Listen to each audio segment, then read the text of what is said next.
जय श्री राम। जब जदुवंश कृष्ण अवतारा, हुई ही हरन मही भारा। कृष्ण तनया हुई ही पति तोरा, बचन अन्यथा होई न मोरा। आज हम लोग कृष्ण जन्माष्टमी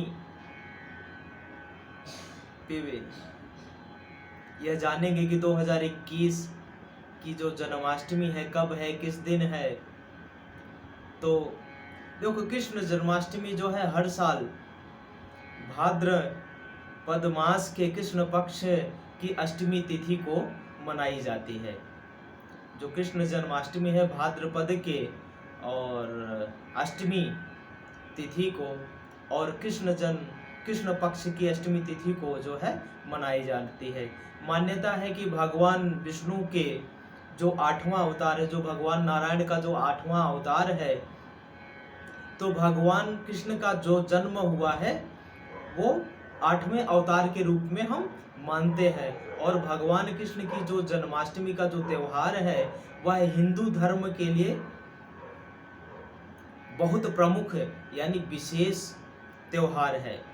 इस साल जो जन्माष्टमी का जो पर्व है वह 30 अगस्त दिन सोमवार को मनाया जाएगा।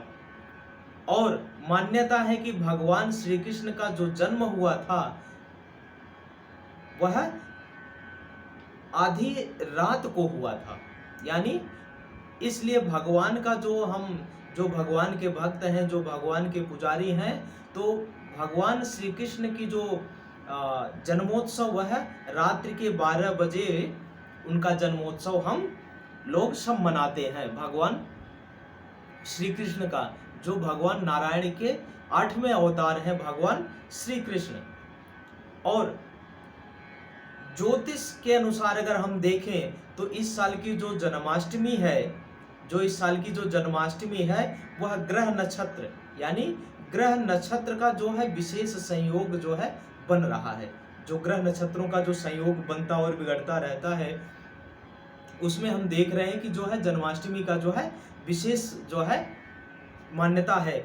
और ग्रहों के कारण इस साल की जो जन्माष्टमी जो मनाई जाएगी वह बहुत खास होगी, वह बहुत खास होने वाली है जो इस साल की हम जन्माष्टमी मनाएंगे। और जो इस साल का संयोग बन रहा है, अगर हम शास्त्रों के अनुसार भगवान कृष्ण का जो जन्म यानी जन्मोत्सव मनाते हैं वह रोहिणी नक्षत्र में भगवान का जो जन्म हुआ था वह रोहिणी नक्षत्र में हुआ था।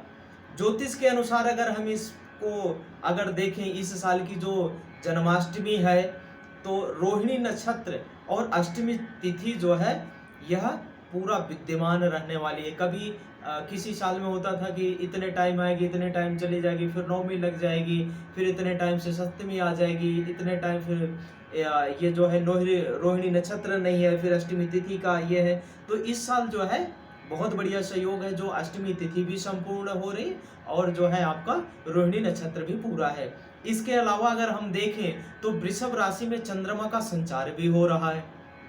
जो वृषभ राशि है उसका संचार जो है चंद्रमा राशि पे हो रहा है। और इस दुर्लभ संयोग के कारण जन्माष्टमी महोत्सव जो है वह बहुत महत्वपूर्ण हो रहा है।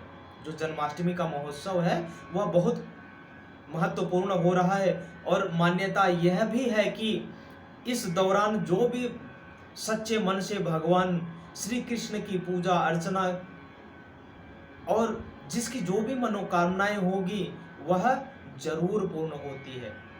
क्योंकि जब संयोग पूरा और तिथि नक्षत्र पूरे होते हैं और जो भी श्रद्धा और भक्ति के साथ भगवान की पूजा अर्चना करते हैं तो उन्हें इसका जो है विशेष लाभ मिलता है। अब हम जानते हैं कि जन्माष्टमी का जो दिन की शुभ मुहूर्त क्या है।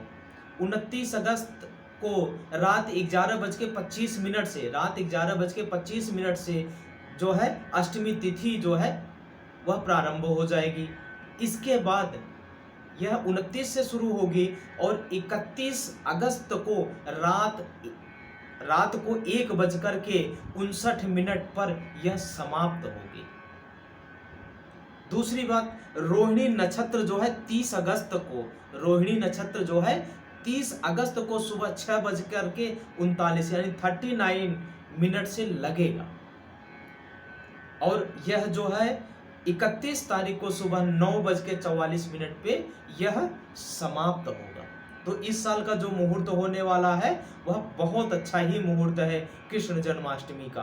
कृष्ण जन्माष्टमी महोत्सव का बहुत बढ़िया मुहूर्त है और जन्माष्टमी के दिन जो अभिजीत मुहूर्त है वह हम आपको बताने जा रहे हैं कि जन्माष्टमी का जो अभिजीत मुहूर्त है वह 30 अगस्त की सुबह 11:56 यानी 56 मिनट से देर रात जो है 12:47 तक रहेगा। और जो लोग व्रत रखना चाह रहे हैं या जो लोग व्रत रखते हैं इस साल जो है वो उसी तरह से अपने नियम, अपने कार्य और आपकी लोकारीत के अकॉर्डिंग ही करें।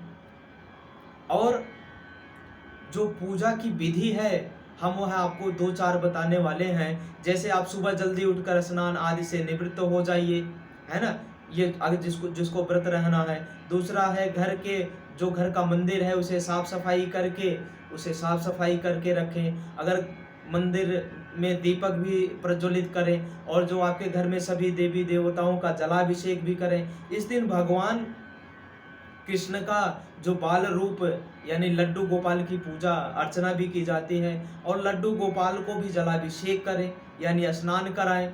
समझ रहे नहीं समझ रहे? और दूसरा है इस दिन लड्डू गोपाल को झूले यानी जो झूलना होता है ना, जो झूले, तो उसमें झूलना भी झूलाएं। और इच्छा अनुसार जो आपकी इच्छा है, जो आपकी सामर्थ्यता है, उसके अनुसार भगवान श्री कृष्ण नारायण का आप भोग लगाएं। और खास बात इस बात का भी आप ध्यान रखें कि जो भी भगवान नारायण का यानी भगवान कृष्ण का जो भी आप भोग लगाएं वह सात्विक चीजों का ही भोग लगाइए। ऐसा नहीं कि आप किसी जो यूज के लायक नहीं है, जो भोग के यूज के लायक नहीं है, आप प्याज लहसुन इत्यादि का जो है समावेश करके भोग, ऐसे भोगों का ना बनाएं।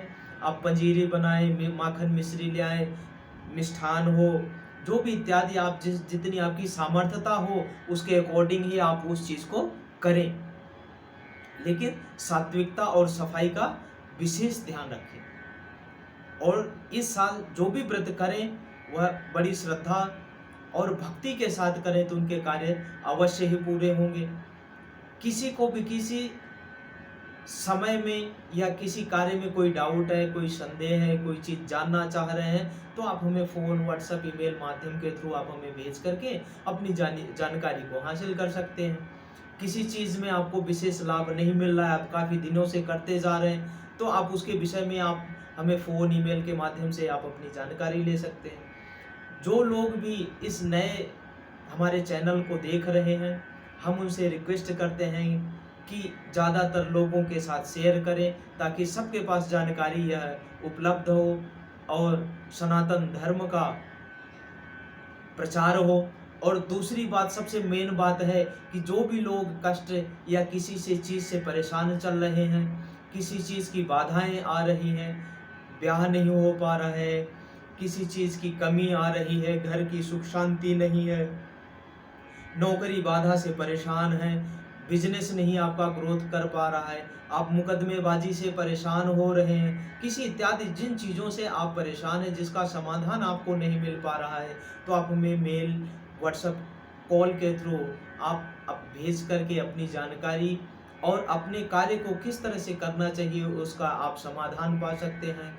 और जो लोग इस कार्यों से परेशान हैं उनका कल्याण भी हो सकता है, उनके मार्ग प्रशस्त हो सकते हैं। तो जो लोग नए इस वीडियो को देख रहे हैं हम उनसे रिक्वेस्ट और प्रार्थना करते हैं कि ज़्यादा से ज़्यादा शेयर करें और सनातन धर्म का प्रचार प्रसार करें। जय श्री राम।